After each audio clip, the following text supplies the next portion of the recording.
Hey guys, what's going on? It's Chris with Tactical Teletubby back with another video at the table, you guys.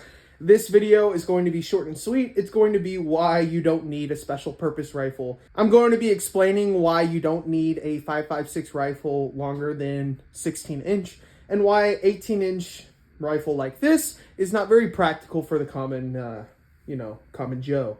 I'm going to start here, just, give you an overview of the build. Surefire muzzle brake up top with a Magpul M-Lock bipod. I've got a Streamlight HLX light on there, 1000 lumen light. It's going to be housed on a Atlas Aero Precision handguard with a Magpul vertical grip and a burn-proof gear handguard wrap. And it's going to have a Ballistics Advantage Premium 18-inch barrel on here with a rifle length gas system.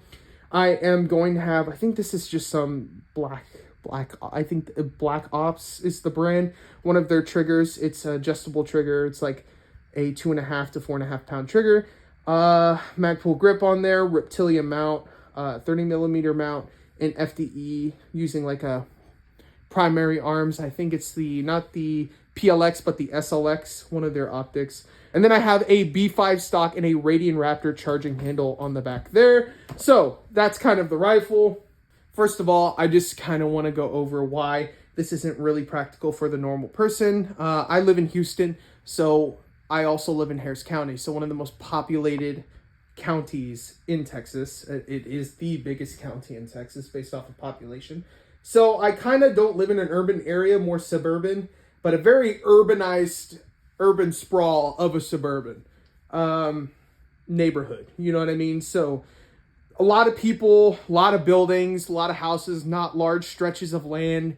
You might have a few acres of fields here and there, but kind of building something more purposed under 16 inches or at least 16 inches and under is going to be super important when building a rifle. One, because you're not gaining a whole lot of velocity going from 16 to 18. It's kind of at 20 inches where you see the peak of 5.56. 18 is still better than 16, yes, but what I am saying is the velocity and foot-pounds of energy on target does not deem it necessary to add 2 inches more of barrel. I just kind of want to make that clear. So what I will be doing is completely transforming this build. This handguard and barrel are gone. I'm going to put a 16-inch PVD-coated barrel in this and then probably put a Geisley Mark 8 rail on it, kind of making it more of a GPR. GPRs are general purpose rifles. That is something more common for the average person to have. And I think that's the build that I'm kind of going to do with this gun right here. But I just kind of want to advocate for the homies that haven't done it or homegirls that haven't done it. You don't need a huge rifle. You don't.